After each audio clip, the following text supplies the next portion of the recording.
The advertisement had run in the back pages of the Moose Jaw paper for 3 weeks before she answered it, and by the time she stepped down onto the platform at Antler Coulee, the wind had already taught her something about the country she was coming to.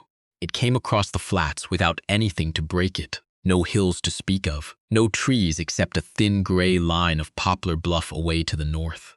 And it pushed at her skirts and her one carpet bag and the loose strand of hair she had not had time to pin before the train slowed. She set the bag down and stood a moment and let it push at her. She had learned, in the years since, not to brace against a thing until she knew whether it meant her harm. She was 29. She had buried her husband in the spring of the bad year and the baby that following winter, and she had spent the seasons after that, becoming careful in the way a person becomes careful after the floor has gone out from under them once already. She did not weep easily anymore. She did not trust easily either. What she had instead was a habit of watching, of holding still and reading a room or a road or a face before she committed her weight to it. And she had answered the advertisement not out of any softness, but because the boarding house in Brandon where she took in washing had begun to feel like a place she was waiting to die in. And she had decided she would rather be useful somewhere than safe nowhere. The letter the man had sent in reply had been short. Most men who placed those notices wrote with a kind of borrowed warmth, words they thought a lonely woman wanted, and she had thrown 3 such letters in the stove without finishing them. This one had said only that he had a horse and cattle operation south of the town, that the work was hard and the winters harder, that he needed someone who could keep a house and was not frightened of sick animals or long cold, and that the arrangement would be honest. Room and board until things were settled. If it suited them both, there was a minister who came through on the 2nd Sunday of the month. That was all. He had not told her she was pretty, which she was not, particularly, and he had not promised her anything, and somewhere in the plainness of it she had found a thing she could trust enough to buy a ticket on. He was waiting by the freight shed with a wagon. She knew him before he turned, the way you know a thing by its stillness in a moving place. He stood at the head of a team of 2 heavy bays, his hand flat on the near horse's neck, moving in a slow circle just behind the ear the way a person does with an animal that has been worked too long, and needs reminding that nothing is going to come at it from behind. He was not looking toward the train. He was looking at the horse.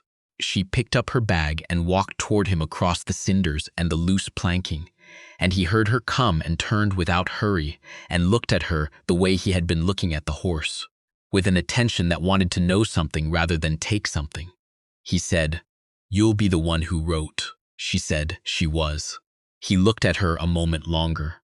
He was older than she had let herself imagine, though not old, with a face weathered to the color of harness leather and a few days of pale gray stubble he had not bothered with, and eyes that were a flat, unremarkable brown until you noticed how little they missed. He said there was a room off the kitchen with a window that faced the morning. He said it plainly, the way you'd report the weather, but she filed the detail away because it was the sort of thing a man only thinks to mention if he has stood in that room himself at some hard hour and been glad of the light. She did not yet know what to make of it. She did not make anything of it. She set it aside. He took her bag without asking and put it in the wagon box, and he said the place was 2 hours out, and they went. He did not talk for the first hour, and she did not fill the silence. And that was the first thing they agreed on, though neither said so. She watched the land instead. It went on in every direction the way she had heard it would and had not believed until she saw it. A great pale ocean of grass, gone the color of a lion's hide, broken here and there by the green snake of a coulee where the snowmelt had pooled long enough to feed a few willows. The grass was thin. She knew thin grass. She had grown up on her father's place east of Portage, where they had kept dairy cows and a string of draft horses he hired out for breaking. And she knew the difference between grass that was thin because the season was young, and grass that was thin because the ground beneath it had stopped giving. And this was the second kind. She understood something about the trouble before he said a word about it. After a time he said, "There's a man works for me, older fellow. Name's Henri Vandal. Métis. He's been with the outfit since, before I had it, came with the land, you might say. You'll want to mind that the kitchen's as much his as anyone's. He don't say much." She said she didn't either. Something moved at the corner of his mouth that was not quite a smile, he said. I'd noticed. The place came up over a low rise an hour past the river crossing, and he reined the team in at the top of it and let them blow. And she understood that he was not resting the horses so much as letting her see it from a distance before they came down into it. The way you might let a person look at something from across a room before you put it in their hands. There was a low log house with sod chinking and a roof that had been patched in lighter shingle along one slope. There was a barn, and that was sound. She could see that even from the rise, the lines of it true and the doors hung square. There was a corral, and the corral was the thing that told the story. It was a big corral, built to hold a great many more horses than the dozen or so head she could count moving in it now, and the man who had set those posts had set them expecting a larger life than the one inside them. She knew that feeling. She had built a house in her mind once for a family that had not arrived. He said, it was a good outfit, best string of saddle stock between here and the Cypress Hills. At one time, she said, the bones are still good, your barn's square and your house is level. And you've got water somewhere or you'd have walked off it by now. He looked at her then, and it was a different sort of look than the ones before, like she had said something he had not expected to come from a stranger off a train. She said, what happened to the herd? He was quiet a moment, then he said, 86. The hard winter. We lost better than half the cattle and a third of the horses, the ones that couldn't paw down to feed under the crust. The Chinook came too late. He gathered the lines, and what the winter didn't take, the banks got a lien on the rest of. She did not answer that. She had heard the bank in his voice, low down under the words, and she knew that the winter was the wound he could talk about, and the bank was the one he couldn't, and she let it lie. They came down off the rise. Henri Vandal came out of the barn as they rolled in. He was a small, wiry man gone gray, with a face like a walnut and a way of moving that said his knees had their own opinions about the cold, and he looked at her without expression and then at the man on the seat beside her. He said, so, you went and got one. And then, before she could decide whether to take offense, he added, in a tone that took the sting clean out of it, she'll want the room off the kitchen. East window. I aired it Tuesday. And he turned and went to take the team, and she understood from the airing of the room that she had been expected, and expected kindly, by at least one person on this place, and that the kindness had been done quietly and in advance and never meant to be remarked on. She climbed down on her own before the man could come around to help her, not to refuse the help, but because she had been getting down off wagons by herself a long time and saw no reason to stop. The house inside was clean in the way a house is clean when men keep it, which is to say swept and bare and joyless. There was a good stove, a big black range with a warming oven, better than the house deserved, and she ran her hand along the cool iron of it the way another woman might have touched a piano. She had been a fair cook once in a kitchen of her own before. The room off the kitchen was small, and the bed was narrow, and the east window was exactly as he'd said, and she stood in it a moment and saw how the light would come.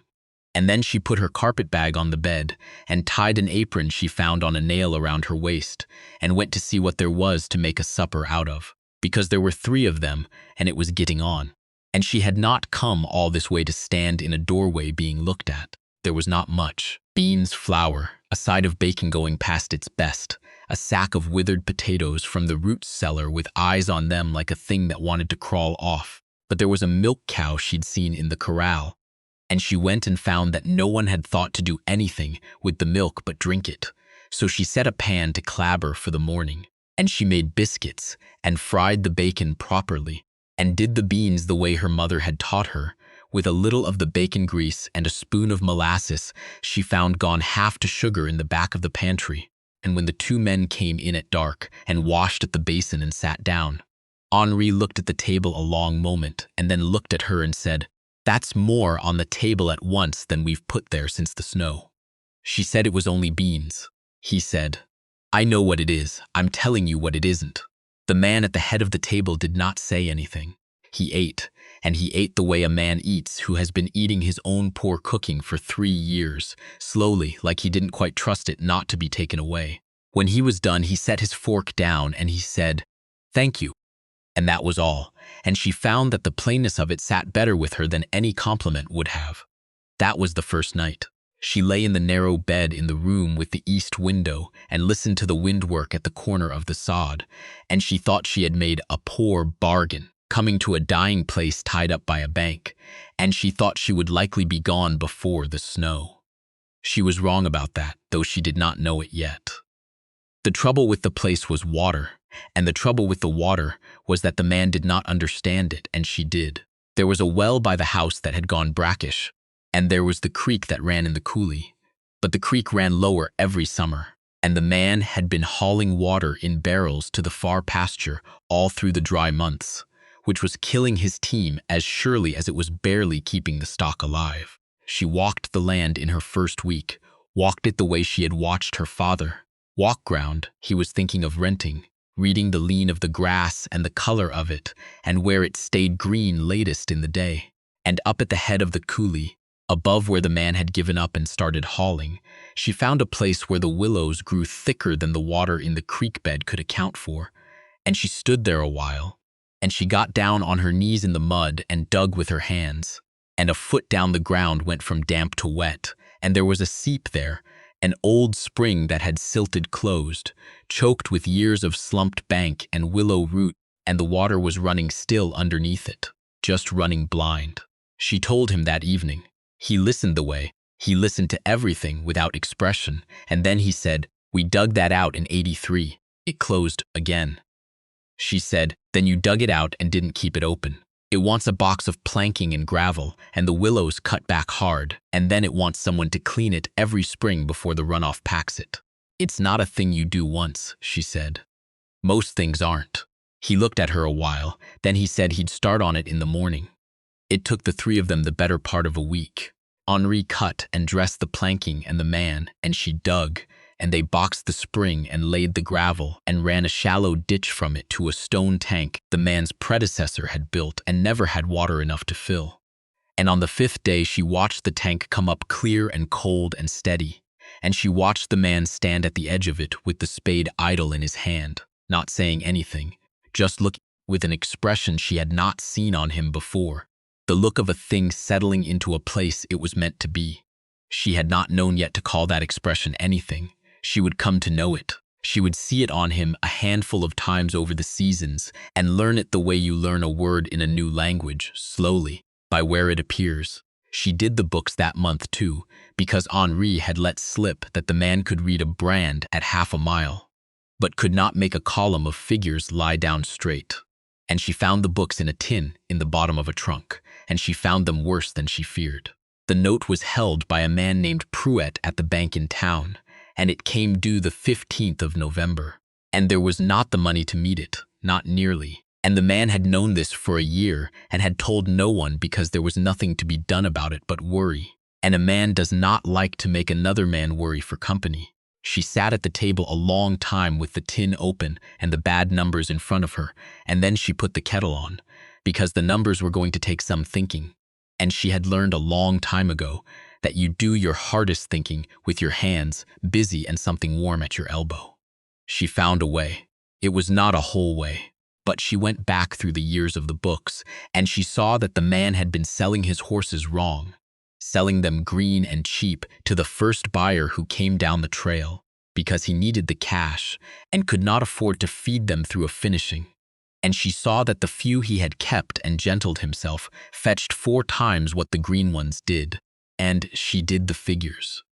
And she saw that if he stopped selling cheap and started selling right, if they kept the best of the spring foals and broke them proper over the winter and held them for the cavalry buyers who came through Maple Creek in the spring, the money would not come in time for November, but it would come. And a man who could show a banker a real plan and a tank full of clear water and a string of well-handled stock was a different proposition than a man with his hat in his hand.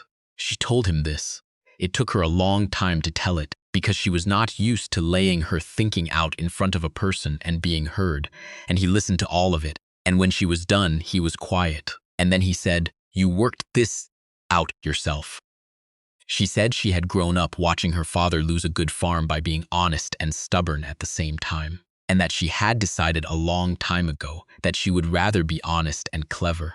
He went into town the next week and he came back at dark, and he did not say how it had gone, and she did not ask, and they ate, and it was only when Henri had gone out to check the stock, and it was the two of them at the table that he said, looking at the window and not at her, "Pruitt gave us to the spring on account of the plan." He was quiet. Then he said, "Your plan." And she understood that this was a large thing for him to have said, larger than the words, and she did not make it larger by remarking on it. She only got up and refilled his cup without his asking, and he looked up, not surprised, just marking it, and looked back to the window where the last gray light was going off the grass. The first hard weather came in October. She had not seen a prairie blizzard, and she did not believe Henri when he told her it could kill a man between the house and the barn, until the morning it came down out of the north, with no warning but a wall of gray, and the man and Henri strung a rope from the house to the barn before it closed in. And by noon she could not see the corral from the kitchen window, only white, a white that roared. They lost no stock that storm, because the man had brought the horses down into the lee of the bluff the day before, having smelled it coming the way he smelled most things coming. And she learned that day that his plainness was not slowness, that he read weather and animals and ground the way she read people, fluently, all the time, without seeming to do it at all. She found, to her own surprise, that she was glad to be in the house with the two of them and the storm shut out. And she turned that gladness over that night in the dark, the way you turn a stone you've found and aren't sure what to do with, and she did not like that it was there, and she could not make it not be there. It was a bad winter, though not the killing kind of '86. They lost an old cow and 2 calves and one of the saddle horses to a twisted gut, and the man sat up 2 nights with that horse in the barn, and she brought him coffee and a lamp, and sat with him the second night, not talking, just being a second person awake in the cold. And when the horse died near dawn, he stood up and put his hand on its neck a last time. That same slow circle behind the ear, and then he covered it, and they went up to the house, and she made breakfast, and neither of them said anything about the night, and that was its own kind of closeness, the kind that does not need to be spoken to be known. Henri Vandal got sick in February.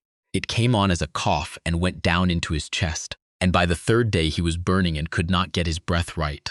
And the nearest doctor was a day's ride in weather that would not allow it. So she nursed him herself, because she had nursed her own husband and her own child, and knew what the body does, and what you can do for it, and what you cannot.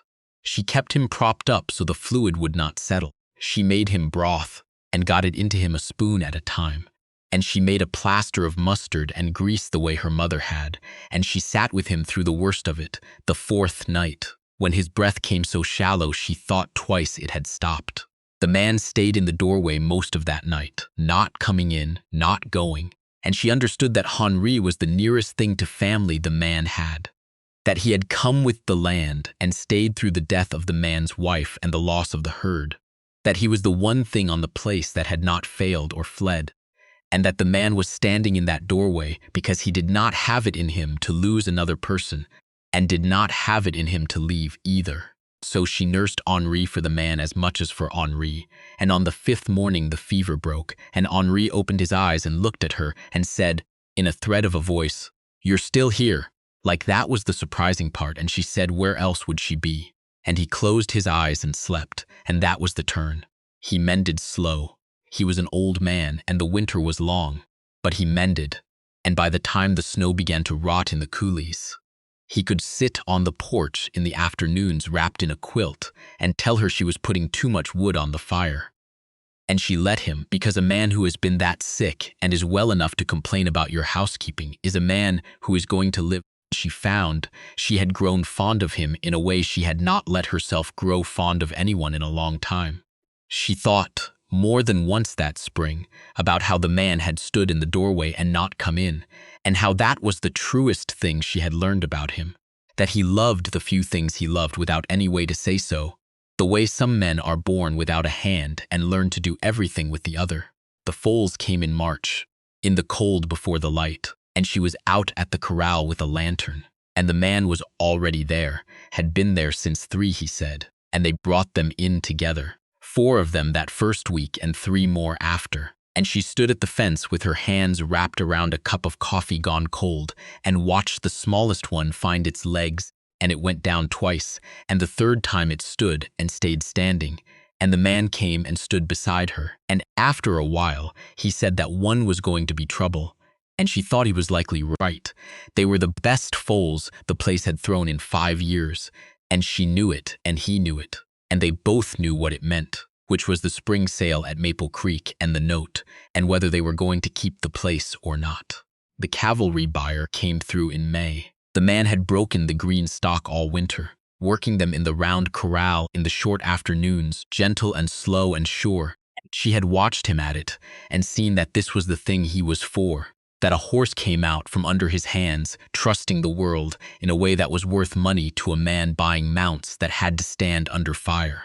The buyer was a hard, close fellow from the remount depot, and he walked the string twice and ran his hand down legs and looked in mouths, and he did not say much. And then he made an offer, and the man looked at her across the corral, just a flick of the eyes, asking, and she gave him a look back that meant hold, and he held, and the buyer met him most of the way. And when the wagon of cash and paper was done, the man had enough to meet Pruitt's note, and enough besides to put in a proper hay crop and not have to sell another horse green that year. They did not celebrate. That was not the kind of people they had turned out to be. But that evening, Henri produced a bottle from somewhere in the barn that had been waiting a long time for an occasion, and the three of them sat on the porch as the light went long and gold across the grass. And Henri told a story about the man's wife that the man let him tell, and she heard in it that the dead woman had been laughed with and missed, and was not a forbidden subject after all, only a quiet one, and she understood she had been let further in than she had known. He brought her grass in June, not flowers. She was at the table, with the ledger open, the books straight now, and showing black for the first time in anyone's memory, and he came in from the field and set a small bundle of dried prairie grass on the corner of the table, the kind with the seed heads still on it, brought in because it was what the country had to give, and he had thought to bring it without thinking too hard about what it meant, which was the only way a man like that could have done it at all. She looked at the grass. She looked at him. He went to wash his hands at the basin with his back to her. She left the grass where it was. She did not put it in water, and she did not move it. She let it sit there on the ledger, drying out the way it had been drying out in the field, and it was still there days later, and neither of them said a word about it, and that was how she answered him. The minister came through on the second Sunday of July. They stood up in the front room with Henri and the neighbor woman from the next section for witnesses, and she wore a gray dress that was the best she had, and the man wore a collar that did not fit him and that he kept touching, and the words were said, and it was done. There was no great rush of feeling. She had been married before in a white dress with feeling enough to drown in, and she had buried it. And what she had now instead was something she trusted more, a steadiness, the particular kind that comes not from certainty but from having stopped, at last bracing for the next thing to go wrong. She stood beside him and signed her name where the minister showed her, and she watched him sign his beside it in the slow, careful hand of a man who did not write often, and meant every letter when he did.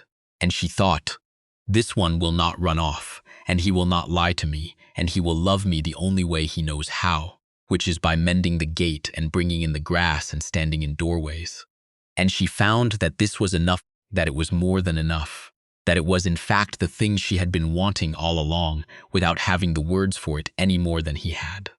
The summer the place turned came on the heels of that. The water held.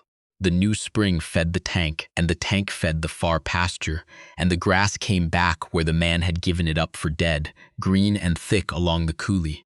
And the herd built again, slow and right this time, the best of the foals kept and finished instead of sold cheap, and the word got around the district, the way word does, that the outfit south of Antler Coulee was breeding the soundest saddle stock in the territory, and buyers began coming to them instead of the other way round.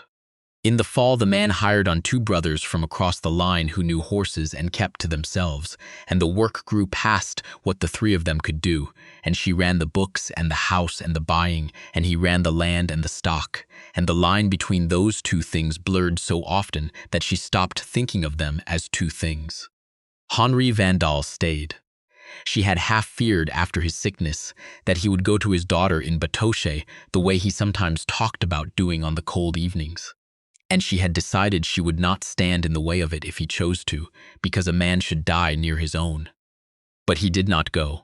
He said his daughter had a house full of grandchildren, and not one of them would let him complain about the fire, and that he was needed here, and that he intended to teach the youngest foals their manners until he could no longer climb a corral rail.